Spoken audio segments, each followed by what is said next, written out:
Well, we now know the release date of the PlayStation 6. How's it going, everyone? As always, my name is Jimmy Champagne. This is PSReady, my channel all about PlayStation. And in addition to that, we're talking about how games might start costing $100 after this year. And PlayStation's in a rough spot, but I think things are set up to get better, which is good. Hope you had a great weekend playing video games. I spent all my time on Kingdom Come Deliverance. I really want to beat it before the second game comes out. I'm 50 hours into this game, and I'm finally at the end of the tunnel. It is excellent. You still got some time. If you stick with the story, you can definitely beat it by the time the second game comes out, and the story is so good that I would recommend doing it. But let's jump into this first news story here, which is all about the release date of the PlayStation 6. I know people don't want to think about this because, PS5, 4 years old, but the PS5 Pro just came out. It turns out we only have a couple years left with the PS5. If these rumors are to be believed, and the source is pretty much ironclad, we will be playing the PS6 in 2027, which is essentially what people were predicting, so I don't think it's going to be too much of a shock to most people, but let me tell you how we got this info. So this is coming from Kepler. If that name doesn't sound familiar, this is the person who leaked the specs of the PS5 Pro amongst a lot of other things, and they were spot on accurate with it. And now,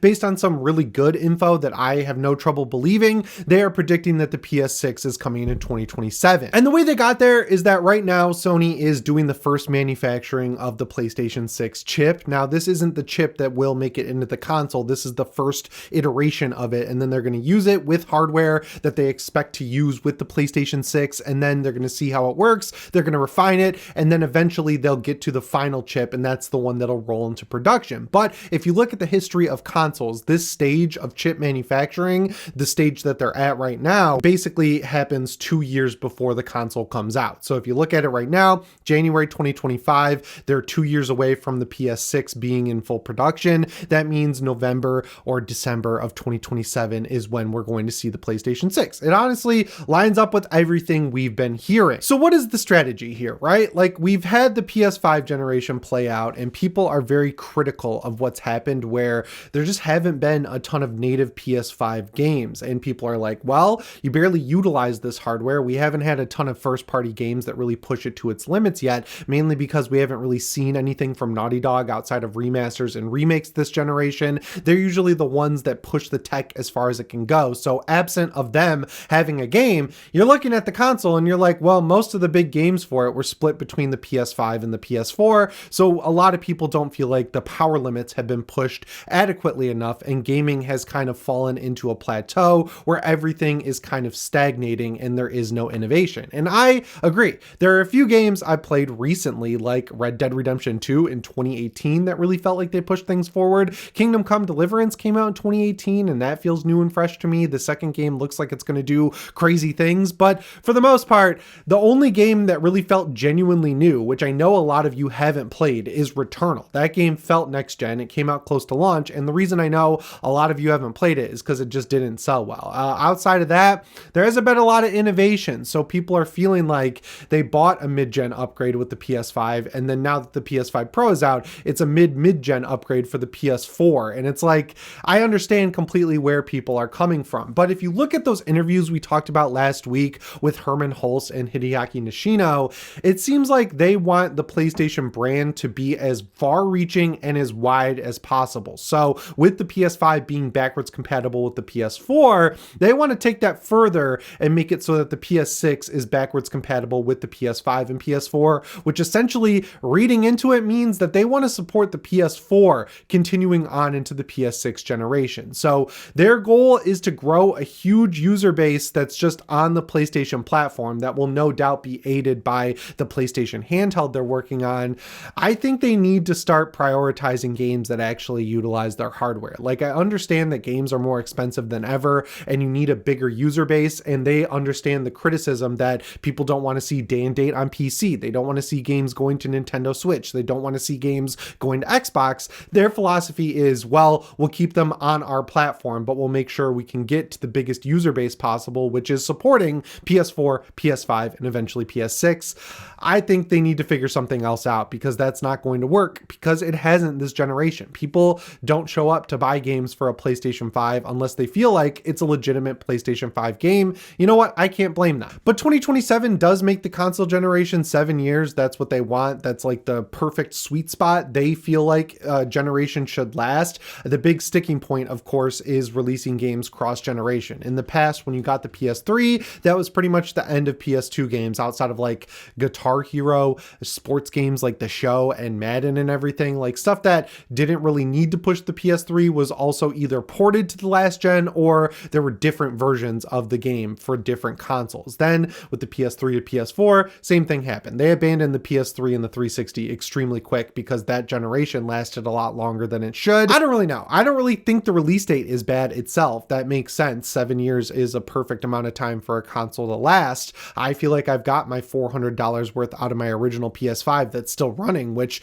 in past generations, I mean, a lot of people were forced to upgrade just because the consoles didn't last through the entire generation. So as far as that goes, like a quality standpoint, I feel completely fine. I've had a lot of good gaming experiences, but I think they need to really push innovation, and the game that's going to do that hopefully is GTA 6. I wish developers didn't just sit around and wait for Rockstar to actually do cool things and then copy them and actually tried to innovate themselves. But with people not really buying games anymore, I mean, I kind of see the hesitancy to do so because one blunder is enough to take out your entire studio. And we'll talk about that a little bit later on. But that brings me to the second news story here, which is that we should start preparing for $100 games because of Grand Theft Auto 6. Now, let me explain this before I tell you why I'm obviously not into this idea. So GTA 6, it's coming out this year, and Apillion is a company, it's like a market research analyst firm that every year at the beginning of the year, they say this is where gaming is going to go this year. And because GTA 6 is coming out this year,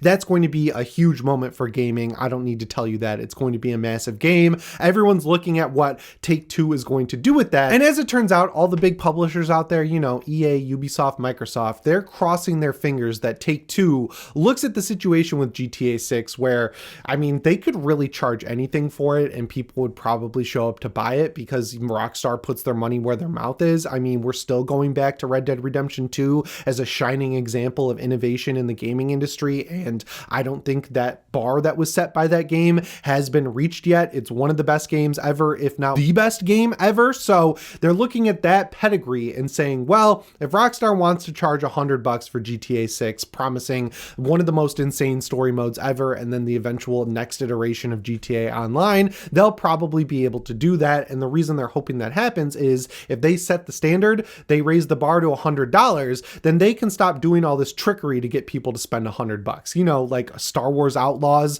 trying to charge $120 to get the season pass and play the game early, even though they screwed it all up and expected everyone to revert their save when the game came out. Microsoft does the same thing with like Indiana Jones and Forza Horizon 5, where yeah, you get the game on Game Pass Ultimate day one, but if you pay the $30 upgrade fee to get it to $100, you get all the extra content and you get to play early. They obviously see that that is working for some people, but isn't working for everyone. And if they could raise the price of the base model of the game without all this extra content to $100 and charge everyone that would obviously be good for a lot of them in the money sense, but not necessarily great for us because games don't justify $70 right now. So asking for $100 is going to be a bridge too far for the vast majority of people out there. Now, this is a weird situation, right? Because if we were in a good spot with games, like, you know, every publisher out there wasn't trying to nickel and dime us constantly, every publisher out there wasn't releasing their games 80% done and then saying, oh, sorry, we did that. We had no idea the game wasn't finished and ran like shit. We totally weren't just hoping you wouldn't notice and we'll patch it over the next 6 months to a year, like the Jedi Survivor situation. If that wasn't happening, I feel like they could kind of sit back and charge $100 for games. They could come out and say, look, the reason we're doing these early access things, we're doing all these extra DLC passes and season passes and everything is because we are having trouble recouping the big money that we spend on these games, like developing them, because we don't have the theatrical model where we can make back the vast majority of our budget and then make extra money later and turn profitable with game sales. We basically release our games for $70. We almost immediately have to drop them to $40 or $50. It's hard to actually break even, let alone make a profit. If they had the games to back that up from a quality standpoint, I wouldn't be happy about it, but I'd be accepting of it. But the situation we're in now is everyone's using Unreal Engine 5. It doesn't work. They're releasing broken and buggy games. They're not listening to their fans. They're just doing stupid shit constantly that pisses people off. And you got to like look at every game for months before it comes out to try and pick together if it's actually going to be finished on launch. So kind of making Rockstar fall on the sword, a company that most likely will will have a great finished product at release that actually pushes the industry forward and justifies that $70 or $100 cost, I think that sucks, because they're just going to point at Rockstar and say, well, they did it and they deserve to do it. They have consistently put out great experiences, whether it's Red Dead Redemption 2, whether it's GTA 5 and GTA Online. I know there's a lot of arguing over the shark card situation and how they prioritize GTA Online over GTA 5 DLC. Regardless, the base product of GTA 5 was excellent, and the base product of Red Dead Redemption 2 was excellent. So yeah, I think they kind of do deserve to be able to price their games a little bit higher, especially because these are games that people are going to be playing forever until the next GTA comes out. And then when that comes out, they're going to go back and play GTA 5. And even with the remastered collection, yeah, they screwed it up, but they put in the time to fix it themselves. And they even removed Grove Street Games from the development list when you actually boot up the definitive collection now. So while, yeah, Rockstar has had a few missteps, the actual products they put out are great, look great, run great, and just are fun to play. I'd rather spend my critical time and energy on the developers who keep putting us over a barrel with this and actually get mad at them and encourage them to finish their games before they start increasing the prices. Like, at the very least, with all the missteps Rockstar's had this generation since GTA 5 released, at least the games they put out are quality products at the end of the day. But yeah, I will say $50 for the straight port of Red Dead Redemption, that was a little egregious. People waited a long time for that, and yeah, charging $50 for that was a little overstepping Rockstar, but people bought it anyway, so what am I saying? I don't know. Anyway, that brings me to the third topic of today's video, which is that Sony, they're in a weird spot. I'm sure you saw the news late last week that both Bend Studio and Blue Point Games had their projects canceled, and there's layers to this. So we'll start with Bend. They were working on a live service follow-up to Days Gone because Sony didn't greenlight Days Gone 2, which was incredibly stupid, even more so now that their live service game they spent years on is canceled, when they probably could have turned around a Days Gone 2 in the time that they spent developing this live service game that was canceled. They're a single player studio who has mostly worked on handheld games outside of a few PS2 games and of course Days Gone. Put the talent where it goes. That's entirely on Jim Ryan. Then when it comes to Blue Point, a studio you bought to remaster games like Shadow of the Colossus and Demon Souls, the next game they got put on after supporting God of War Ragnarok was a God of War live service game. Now Sony, gotta give them credit for reading the tea leaves. I do not think a God of War live service game would have gone over well at all, taking these properties that are established as single player games, kind of exploiting them and using their brand recognition for live service stuff. That almost never, if ever, goes well, and I don't think it would have gone well for God of War. Even if it was the best live service game ever made, the least predatory, the coolest looking, the most awesome, exciting experience ever that you can play online, I don't think that would have gone over well with fans, because they want stuff like a remastered trilogy of the original games or a remake of the original games that brings them into the style of God of War 2018 and Ragnarok. But the big problem is that was the only two games those studios were working on. We heard a lot of talk from Jim Ryan that, oh, every PlayStation studio is working on multiple games. That's clearly not the case. It has been confirmed that Blue Point, the only game they were working on was God of War Online, Ragnarok 2, whatever you want to call it, and the only game Bend Studio was working on was this live service game that was going to follow up Days Gone. So while it's good that they're not working on live service games anymore and they're going to do the typical thing that Rocksteady did where, you know, they made Suicide Squad and it sucked, and then now they're like, oh, we're going back to single player Arkham, we're doing what we're good at, we're rebuilding, but they lost all the key talent that made those games good. That's what happened at Bend Studio. They lost all the key talent that built it up to the point of Days Gone in making this live service game, and now they have to restart the clock. We have to wait probably until the PS6 generation to play any of these games that they're going to start working on now, and they might lay off a big chunk of the studio or even close either of them, which would not be good either, because then we're losing two potential first party games in the future. If they want a live service game, look at Helldivers 2, man. The stupidest situation is going on over there. If I was Sony and I saw Helldivers 2 take off in the way that it did, I would have bought Arrowhead, pumped them with cash, let them build that game out into a huge live service game instead of just giving them the same money to continue doing what they're doing. I mean, the content they've been adding is mostly good. Like the update they did right when the Game Awards dropped was excellent, but the time it takes to develop those updates is too long. So what I would have done if I was Sony is bought that studio, given them enough money money to double their workforce and increase the speed at which they can create content,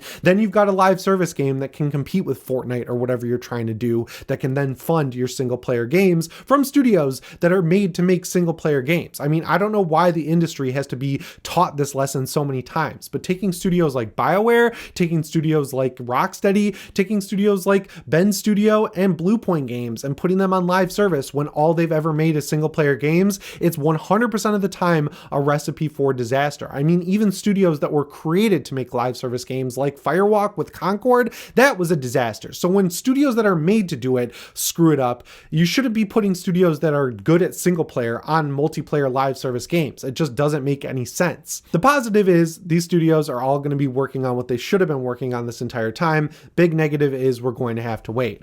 Yeah, but thankfully Microsoft is putting out games and they're releasing them all on PlayStation. So in the meantime, we'll get games like Doom the Dark Ages, Indiana Jones, and definitely Gears E-Day and the Master Chief Collection. Thank you, Microsoft, for coming in and throwing away your entire legacy to make PlayStation gamers have stuff to play while we wait on Sony to make the stuff that we want. I don't know. Seems like a positive. It's so crazy right now, you don't even know what's going on. But to end this on a positive note, apparently there's a new MotorStorm game coming. I am very excited about that, and I hope the leaks are real. Anyway, guys, that's all I've got for you in today's video. As always, my name is Jimmy Champagne. I'll see you in the next one. Thanks for watching, and shape on.